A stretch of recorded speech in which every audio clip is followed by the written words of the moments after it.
Welcome back. How is the crawfish delivery development in China? Let's take a look. In 2015, the catering market in China exceeded 3 trillion RMB, with mala food accounting for 40% of the total.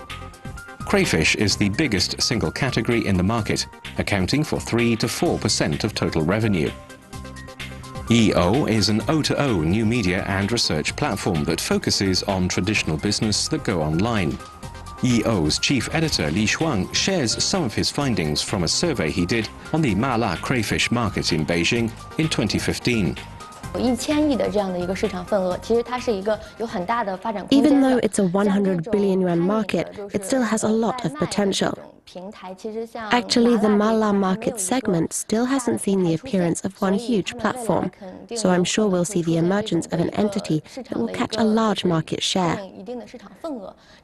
Crayfish companies have another sales advantage, which is that they're capable of viral marketing.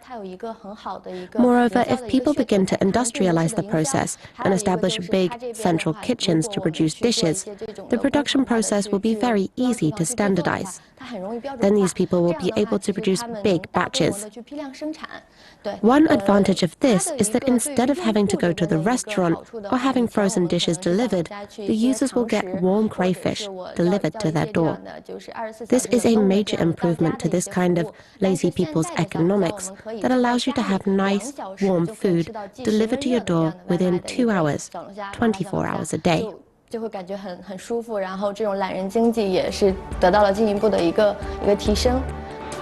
While the market is still finding its form in Beijing, this trend is already spreading to the rest of the country, including Shanghai, Guangzhou and Shenzhen.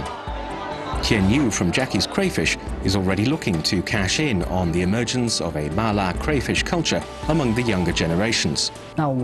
We want to do more than just sell fast-moving consumer goods. Our brand has received approval because it provides high-quality food and services.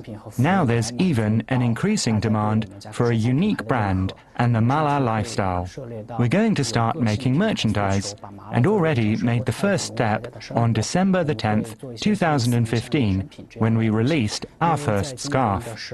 We made it in cooperation with an independent British designer team, and we hope that merchandise like this not only will have our logo on it, but also represent the mala culture and attitude.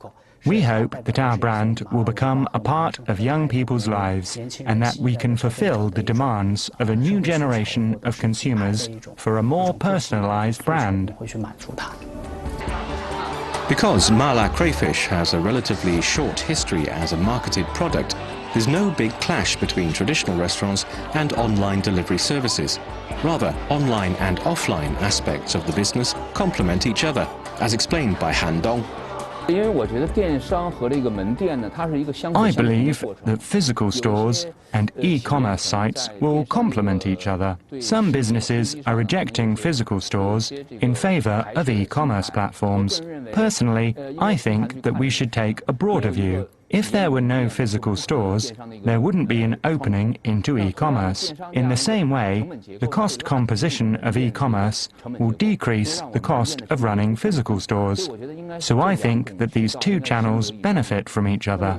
I believe that O2O e-commerce has only just begun developing, so we have developed around 90 products for our O2O platform. Right now, we're only selling around a dozen of them, but we will release the others slowly to increase the number of products on our platform. Following this model, the two will be like two legs, working well together. That's how I look at it. It seems likely that traditional businesses will do more and more business online, while online businesses will do more and more business offline, merging the two forms of sales. The ones who will benefit the most from this battle for crayfish market shares are the consumers. Professor, I see crawfish restaurants right at the corner of my living complex. There are so many places that can cook crawfish. I mean, this entering barrier is pretty low. How can Jacky's crawfish stand above them and stay competitive? Well, I read some of the plan and I see that they have the ambition to expand to almost 90 of similar dishes that can be offered, well, this is too ambitious. I think they need to have a focus, because right now the homogeneity is really the biggest enemy to do business and to win competition. So number two is that they remain highly interactive with all the customers, so that they feel they are part of the community and they're part of the family members. And so this can be achieved. And the other is that they continue to expand their business based on the low cost of money. Of course, they reduce the cost in the meantime, but they are also able to spend all the pennies that is more accountable. And then to do franchise. So if they build the right type of reputation, when they have a premium quality, even if that means a slightly higher level investment, they can also build a chain store and franchise with the right menu, with the right logo, and with the right management. So lastly, I can think for any service, people are the best differentiators. You invest into people, you select the right people, and they will help you to win the business. Great. I mean, Professor, crawfish is a very unique type of cuisine, but consumers tend to frequently eat crawfish. Do you have concerns of health problems, and is there any regulatory risks in this? Actually, compliance is the bottom line. There is tightened regulation in all the food industry, both in China and abroad. So, how to comply with all the requirements based on your understanding of the objective of the legislation is very important, and to cooperate with inspectors from the government agency are also very important.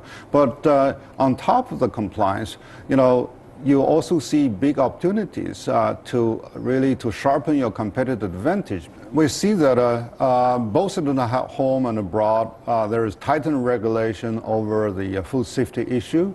And right now, I think business view it with a mixed feeling, and some say, well, when you raise the threshold, and it is very difficult to step up with.